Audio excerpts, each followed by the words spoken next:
Major funding for these programs is made possible by grants from Chase Commercial Term Lending, New York Community Bank, Capital One Bank, Perfect Building Maintenance, M&T Bank, Customers Bank, Genova Burns, Terra CRG, Meridian Capital Group, Wyckoff Organization. Additional support is made possible by AKA Hotels Corman Communities, Aerial Property Advisors, AVR Realty Company, Bank of America Merrill Lynch, Bank Leumi USA, Briarwood Organization, CBRE, Citizens Bank, Colliers International NYC, Collins Building Services, CPEX Real Estate Services, Cushman & Wakefield, Dime Savings Bank of Williamsburg, Douglaston Development, Levine Builders, Eastern Union Funding, Fisher Brothers, First Nationwide Title Agency, Flushing Bank, Friedman, Handler Real Estate Organization, HAP Investments, Hersha Hospitality, Hodges Ward Elliott, Inc., Investors Bank, James D. Kuhn Real Estate Center at Syracuse University, Kilroy Architectural Windows, Madison Realty Capital, Matone Group, Mercantile Commerce Bank, New Banks, Newmark Grubb Knight Frank, Optimum Window Manufacturing Corp., People's United Bank, Rosewood Realty Group, SJP Properties, Sterling National Bank, Stonehenge Partners, TD Bank, The Continuum Company, The Moynihan Group, and these friends.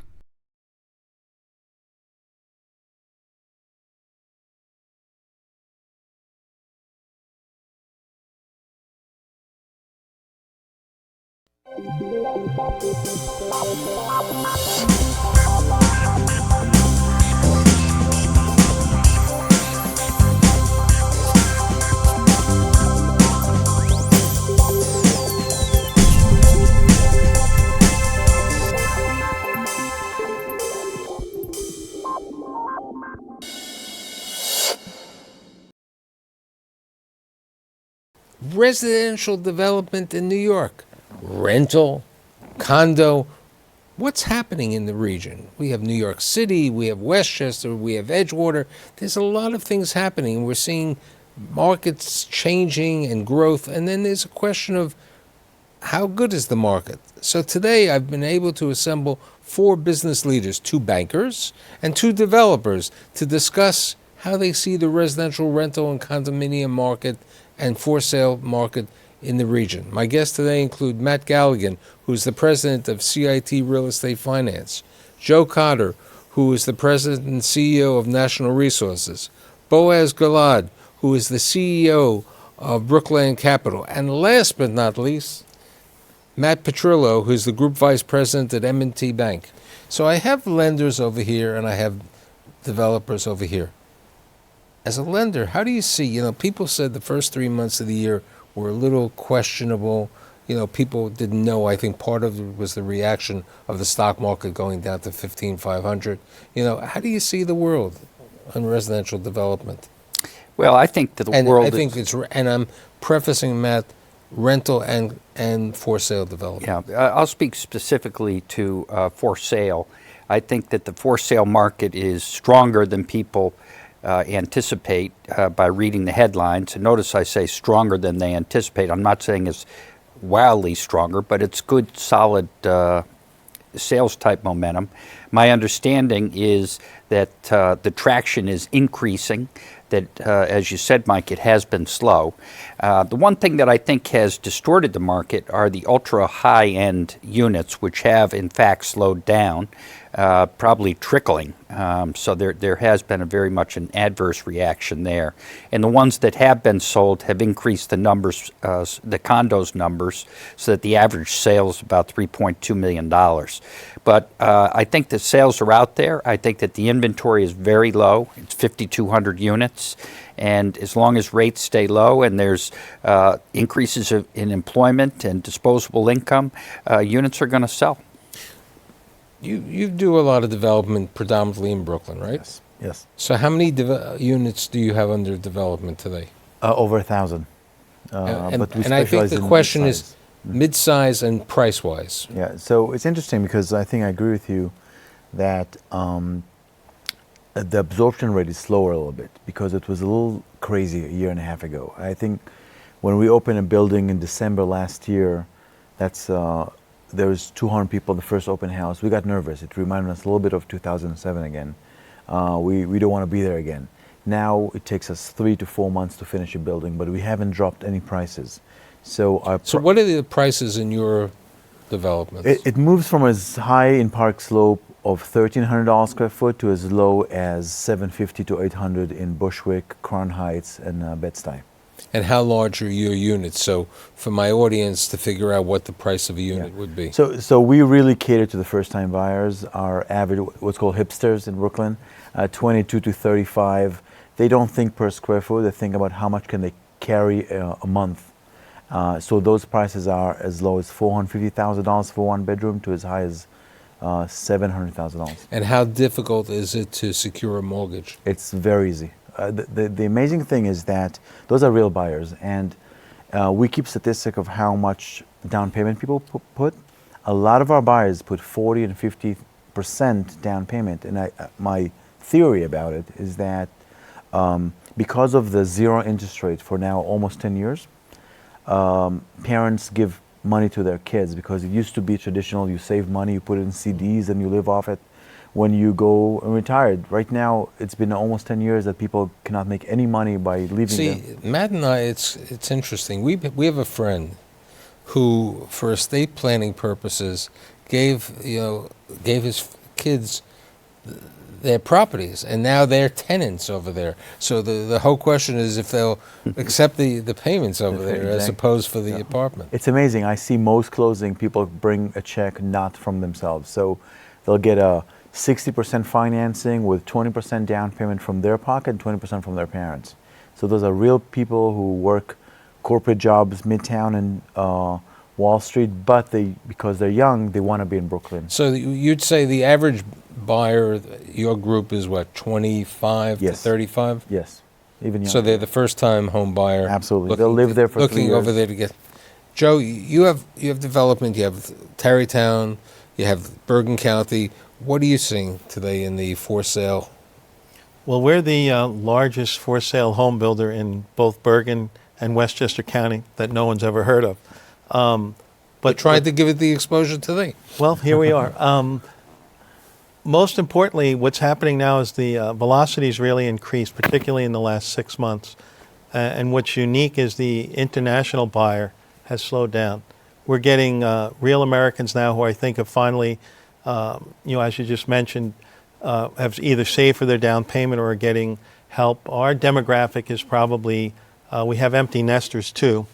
So we sell, we've sold about 400 homes that are over, or condos that are over $1 million each. Our average sales price about $1.3 million to $1.5 million. But you have a good number probably of people who are downsizing from their larger Well, I would say homes. 50% are selling the big house in Chappaqua or Rye, or and this is the Westchester case, and then moving into a 2 or 3 bedroom, maybe 1,500 square foot condominium with a river view and a lot of amenities, and they'll pay anywhere from $800 to $1,000 a foot, depending on their view, etc.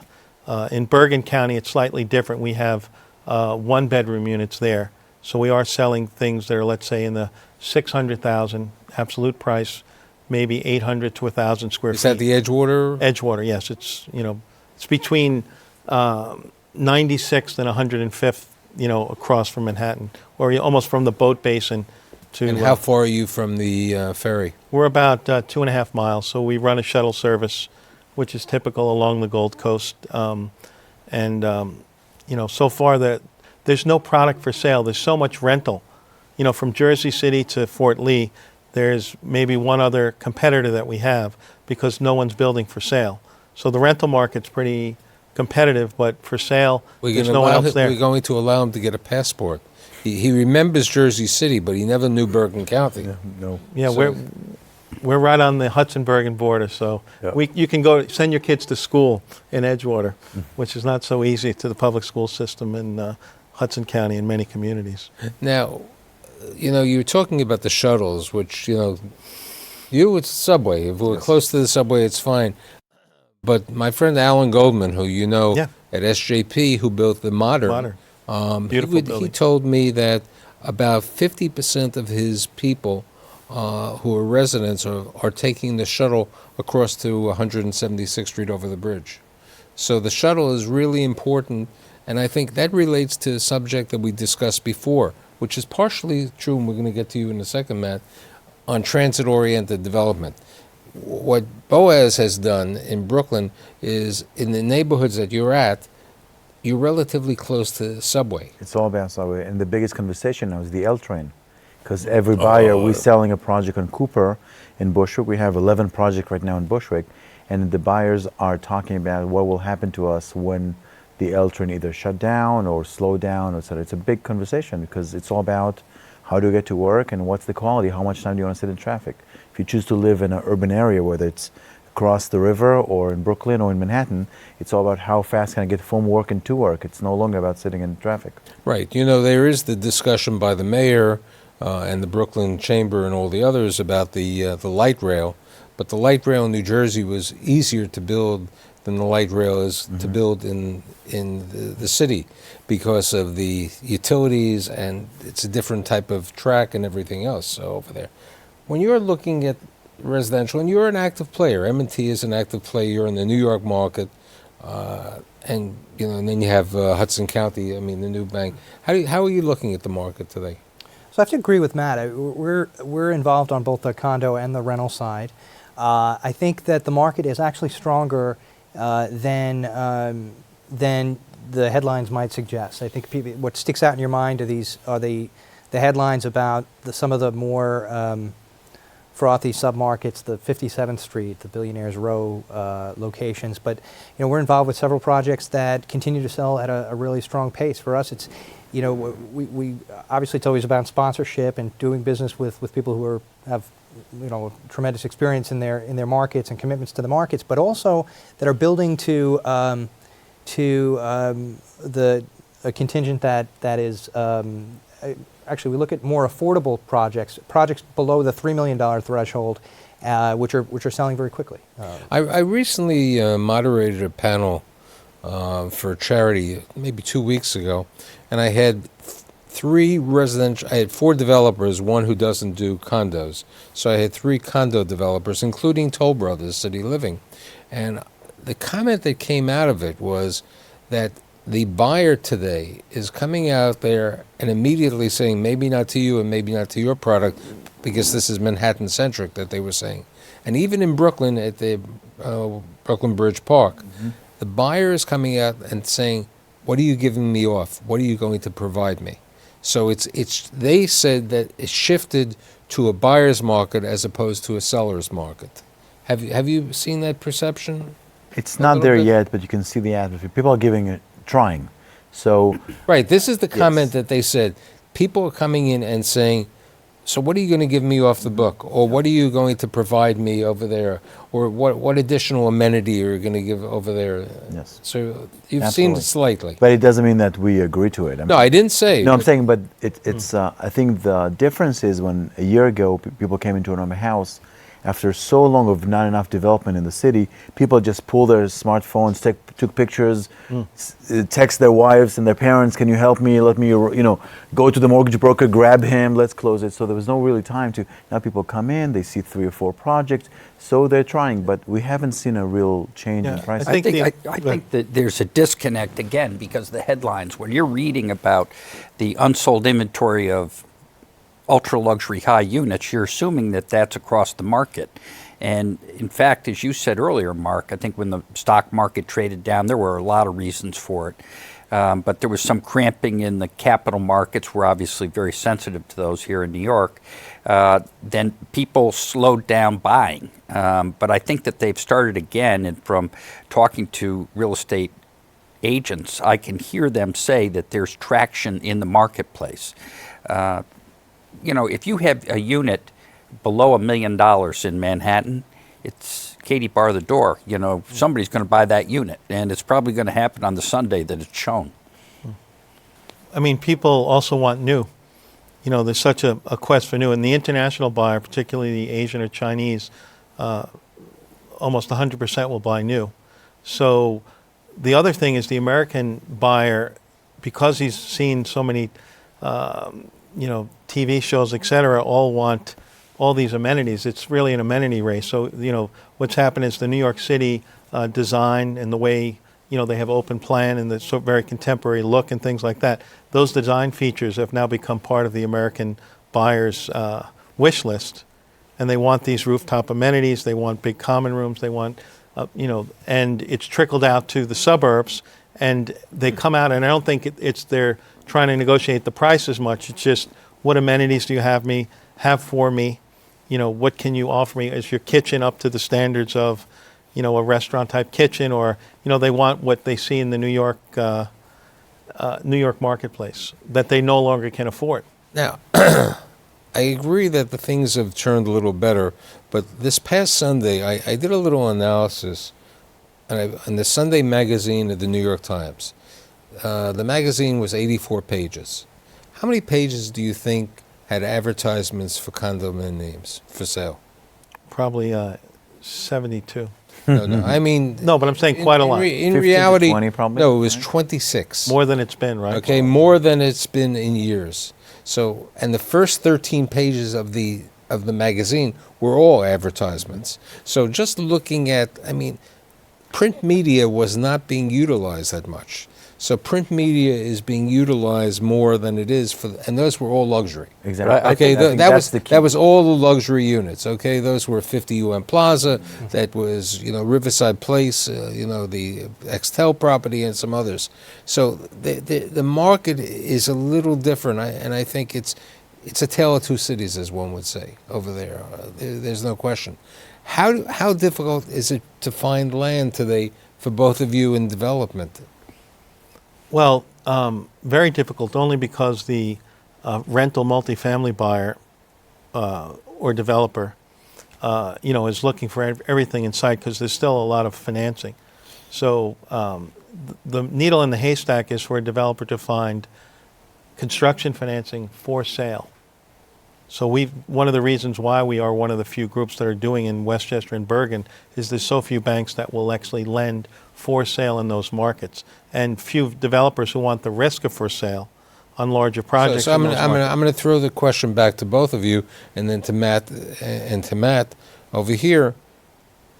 If you own rental property, you have a capital gains situation. If you own for sale, you have to pay Ordinary income. all of your income. Now, you mentioned you're thinking of doing micro units, or in New York City they would be regular units in Westchester. Right. How active do you want to be in the for rent market? Because as you know, New York City has 8.5 million people over here. More visitors are here. People are congregating. Millenniums are coming to New York, and they're also coming to Westchester. Well, we've built 300 rental units in Edgewater as well. We did a mix for the reasons you suggest. I think because of the cost and the complexities, I think, at least from our standpoint, unless you have sort of a very high ticket or a very luxury product in your market, it doesn't make sense to go anything. It makes sense to go for sale, but in terms of rental, like for instance, our other projects in Yonkers, right at a train station, and their for sale market, they don't have any comps over, let's say, 400, 500 a foot. So we're better off renting there. You need to get above close to 800 to 1,000 a foot to make the for sale, the differential between the for sale and rental work, at least in our, micro places. Boaz? Well, for us, I think that the land market is stopped, for a few months now. There's a combination of 421A no longer exists for now. No one really knows what direction it's going to go. And there was a lot of stupid money out there last year. So you saw people who raised funds and bought whatever they could put their hands on. So either they're very busy, or now the numbers don't work anymore. So they might have to bring preferred equity position, all the other stuff, because I saw deals that I don't think those guys went through 2008, 2010, because the numbers makes no sense to me whatsoever. So the challenge is going to take a while for the seller to adjust, because if a guy who sells us, there's an issue of knowledge here. If a guy sells an old auto shop to some not very smart money a year ago for $11 million, his neighbor now wants to sell. He's thinking he's going to get $13 million. It's not the case. Now he's going to get $9 million. It's going to take a while for people to calm down from that crazy hype of the end of last year with the tax abatement and with those crazy numbers. There are two phenomena happening in the residential rental and the for sale condos. And I know Matt's been involved, both Matts have been involved on a periphery basis. One is the EB5s, that people, the opportunities to get inexpensive mezzanine financing over there. How do you look at a property if a person wants to take advantage of EB5s? And I'm going to ask Matt the same question. Sure. EB5 is a complication when you add it to the capital stack, right? I mean, it's not. It certainly does have a chilling effect on the ability to get financing. Some banks won't entertain it.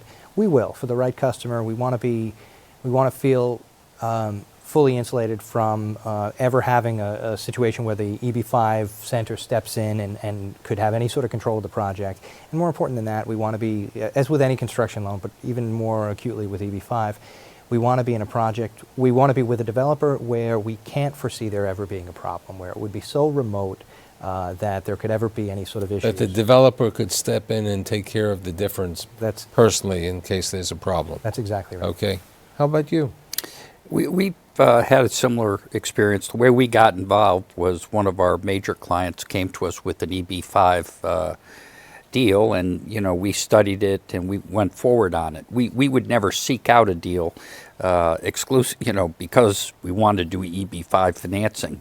But if you have terrific customers, they're very sophisticated, have a deep bench, and understand what's going on. You have attorneys that can structure, and you have the right center, EB5 center, offering the deal. Then I think we wouldn't shy away from it. Now I go to the developers. Have you been? We explored it. I think we may have missed the boat, but we were a little bit impatient. Because, you really have to sign on for a 12 to 18-month process. And I think we probably felt we had other alternatives. I mean, it's still probably, I think it is very cheap money, and I don't think it really has much strings attached, frankly. But we just weren't patient enough to work with a group that was going to take us through that long of a process. So we never really, we feel we missed it probably. We had the same experience also. Our project, because we do mid-size, is 2.5-year project. So you have all those criteria that you have to stand.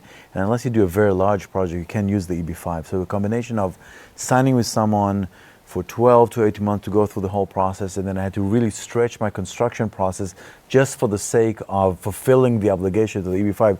It made no sense. So that's why. Yeah, the term you have to be create a 24, certain as far number as I of know, jobs. Yeah, yeah, so you 24 really months of scale, actually too. creating jobs. Yeah. And if we do a mid-sized project, we should be done with 18 months. So For some of the Manhattan projects, I think it Yeah, was it makes ideal, sense, and yeah. some of the smarter developers, I think, really took advantage of Well, I it. think Matt said the word scale. If Yeah. you have Yes. appropriate scale, it works. And in the same manner, and I know you've taken advantage of it, is reaching the capital markets in the state of Israel for bond financing. How come you took it? I took it because it's a long-term way of thinking that is not available at all here. So the banking, and there's two bankers here, so they'll know better than me, but they look per project, and they're looking at the sponsor or the person who's going to sign. There's not really, I haven't in 18 years of doing real estate, I haven't had a conversation with any financial institution that looks at the broader picture and seeing how many projects we have. It's pretty much impossible to get a corporate level debt in real estate development in New York City. I don't know, maybe other places in the country. And Corporate debt, would you say, for real estate, unless you're a REIT or a very large, well-established company, is not existent? That's right. Yeah, so therefore, someone like me who is a small company for New York City, have an extraordinary opportunity here to raise money on a corporate level and give me the power, because we all know when you have cash in the bank, you can do extraordinary deals in real estate. You're able to close. You're able to close on the transaction. A discount. I mean, I have one deal on Park Slope that the brokers, Terra CRG, called me, said I have a few weeks to close. It's a complex deal. I said, no problem, because I had $35 million in my account. How many real estate developers do you know that have $35 million in their account? We're always rich in land and poor in cash. So the bond gives a great opportunity to do those extraordinary things, but again, it's a complete shift of thinking because you become a public company. with the board and audit financial, and it's not a fit for third generation construction guys from Brooklyn. It's really a different way of thinking. So, I mean, you truly need to have a level of sophistication and willingness to be sophisticated. Yes, I think it's And the willingness. It's more the than- willingness to be sophisticated and to live by having a board of directors, to have accounting rules, to live with the conversion of shekels to dollars over there. You know, Yes. there are a number of circumstances, and also to go on a 6 to 12 month process of getting approved. Absolutely. Okay, with road shows and everything else Yeah. to get the market over there, and it's a new product. Yes. Now, but in the same manner, maybe do you see, America looks at Israel seeing this as a market. Do you see this possibly becoming bond financing in America? I really don't.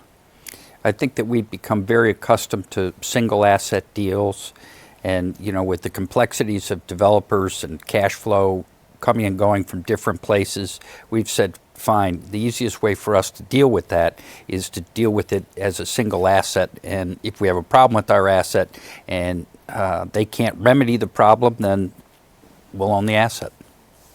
Joe? Well, we've explored it, and we are concerned about some of the restrictions, the reporting, but being very much American-based and very less inclined. Particularly, I think one of the catches that disturbed us was the BVI. You have to set up a company in the British Virgin Islands, like a holding company, and in light of like the Panama Papers and a lot of this tax evasion thing, it just had a smell that it may be more difficult going forward. But we firmly believe that I think if the model continues to be successful, that there'll be pension funds, and we believe we'll be able to, at some point, or the American developer will be able to go to like a Teachers or some of our larger pension funds and get maybe close to a similar deal, because it will work. I think. And when you bring out, even right now, Teachers, a major pension fund, has gone into the direct lending now.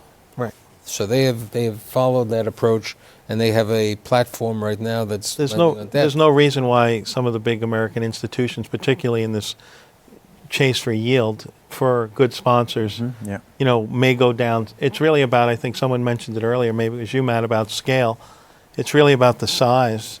You it's raised like closer to, 35 to 50 million. yes, We were only 55, looking yeah. at 75 to 100 million, so we're certainly not Yeah. a large player. But I think but it's more of I think it's more of a private banking way of thinking. So this product does exist in private banking. I mean, when you have a relationship, you've been with the same bank for 20 years, Right. and you have the right assets and the right income and everything, private banking will give you a line of credit that is Revolver. available, revolve. Right. So it's a different take on private banking. So if I look at my crystal apple, it's shiny, okay, even though it was a little cloudy at the beginning of the year. But now we're in the spring as opposed to being in the winter. And the spring has always been a good time for residential for sale and for rent. And hopefully, listening to the two developers and the two bankers, the world looks relatively positive. So I'd like to thank Matt, Joe, Boaz, and Matt, and I'll see you next week.